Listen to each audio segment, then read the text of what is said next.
Bismillahirrahmanirrahim. Welcome to second part of this lecture. So actually the overall it will be fifth part of the lecture on syllable and phonotactics. Okay, let's see. We just noticed. So in a syllable there are three positions: onset, peak and coda.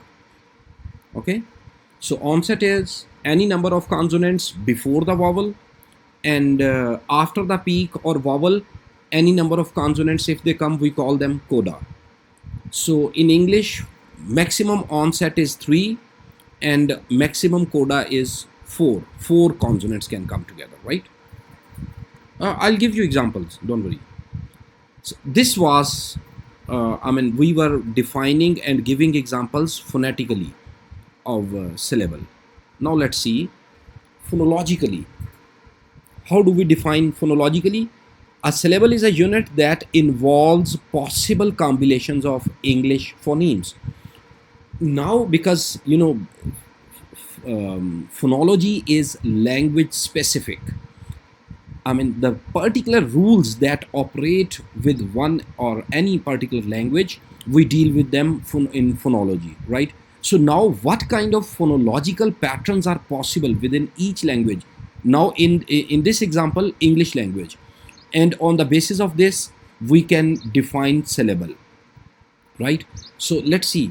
There are three possibilities of sound patterns, right? For example, A, permitted patterns like train. After t sound, raw sound can come in English. Train. By the way, do you think that in English this t and ra combination can occur? Although t sound is not there in Arabic, but nearest sound will be t.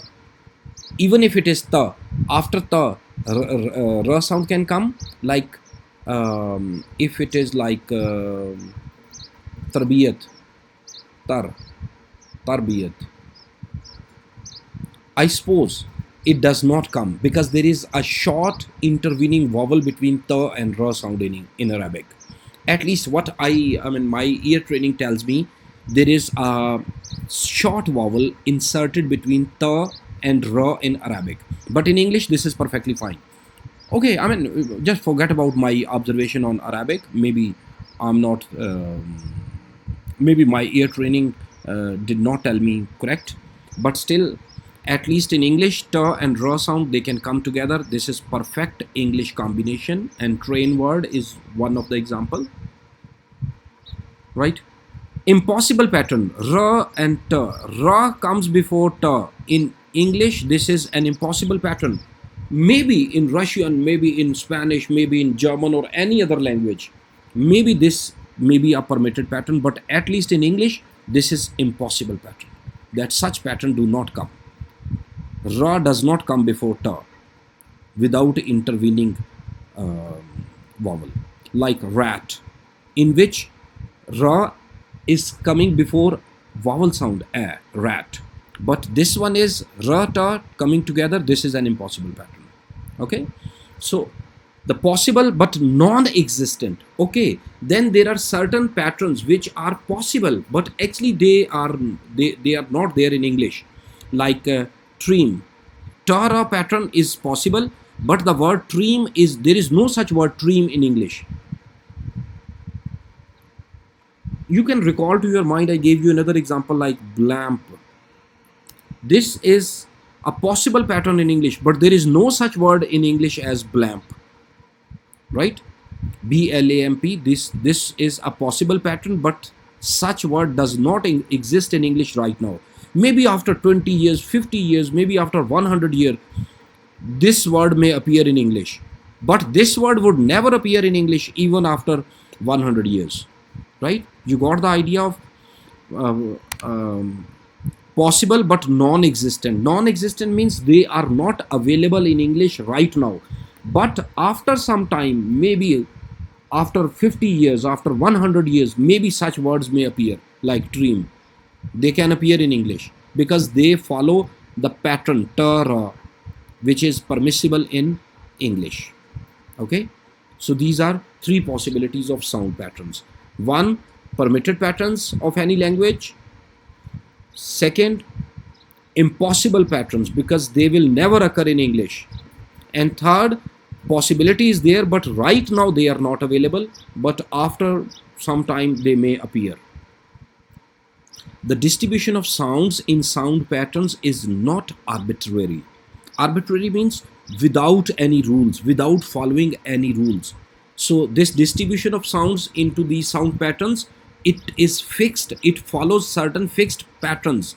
That's why it's written is not arbitrary, because it follows certain patterns, so it is not arbitrary, but follows some constraints called phonotactics. Such constraints are called phonotactics. Phonotactics, that means, or we call them phonotactic constraints, which means that this combination is possible and this combination is not possible in English. For example, if in English there are three, in English, C, C, C, V, sorry, V, C, C, C, C. This is the maximum pattern. 3 consonant sounds can come before and 4 consonant sounds can come after the vowel, right? Okay, if I say a word like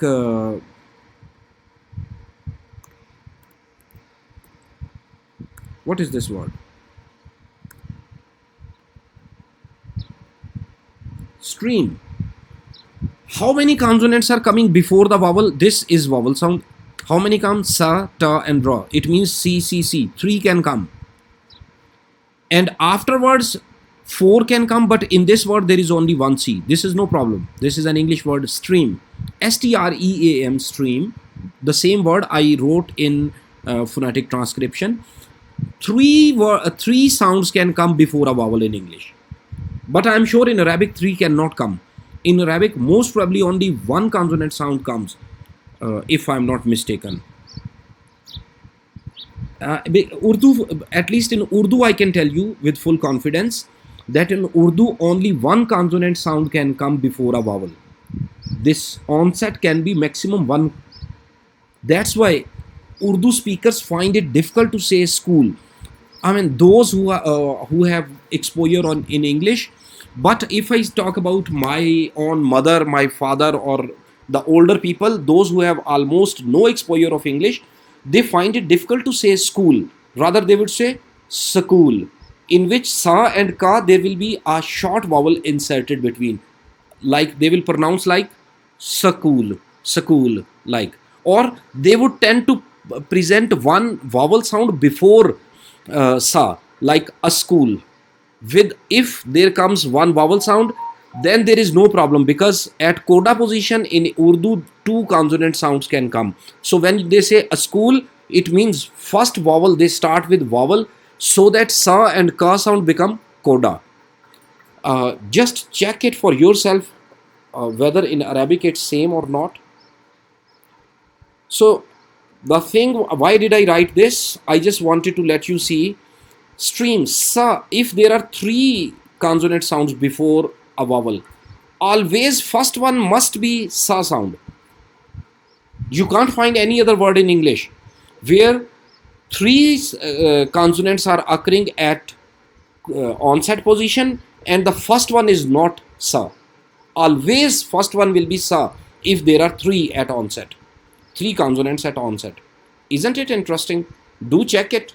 You won't find any word, because this is what we call phonotactics. There are certain constraints, restrictions, that if there are 3 consonants at onset position, first one must be sa.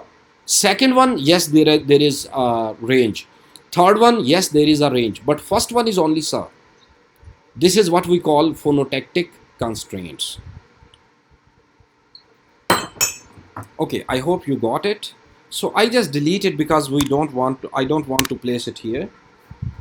Later on you would find this information.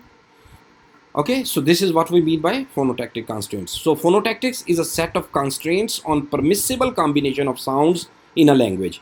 So I gave you one example in which permissible combination says if there are 3 consonant sounds at onset position, the first one will be sa. Okay, so for example, just this constraint, if we say, yes, we are dealing with phonotactics. So which is part of the speaker's phonological knowledge. So how speakers know this? By the time kids learn, they learn how to speak that language. So these phonotactic constraints they internalize. So once they start speaking, they will be, I mean, nobody is told explicitly by now. Before today's lecture, there was, maybe you do not know anything about phonotactic constraints, but you have already been using throughout your life, in Arabic at least, right? So this was already part of your knowledge. Okay, then phonotactics. Let's see some more. In a syllable initial position. Oh, we have already named three positions in a syllable. For example, the first position, the first set of consonants before the vowel sound or peak is called onset, and after the peak, any number of consonants are called coda. Now, within this onset, right? For example, initial position. Uh, I just wrote here CCC. Maybe I should write here CCC. B. Here, what is initial position? This C. Out if there are three. Okay. So in a syllable initial position, it is allowed to begin with a vowel or with one, two, or three consonants. So syllable initial position, it may start with directly with a vowel or one, two, or three consonants like this. This is syllable initial position. Okay. No syllable begins with more than three consonants in English. Okay. Maximum three. This one, these three at onset position. Syllable final position, a syllable can end with a vowel or with one, two, or three, or four, like this. It can end with, end with vowel, and maximum one, two, three, four. Four C's, four consonants can come together. I'll give you examples later on. We have words and we have analyzed them in these slides. You will find them. A syllable can end with a vowel or with one, two, three, or four consonants. Not necessarily all four will come together in all words. As I gave you stream, there were three consonants at onset position, E as vowel, and only ma sound was there at coda position. Out of these four, only one was used, but maximum four can be used. Okay. So no syllable ends with more than four consonants. So maximum in English, maximum four. It can end with maximum four. Okay, I stop here for this lecture. So you will find the activities just later on. I upload and I let you know on WhatsApp group. Thank you very much for staying with us.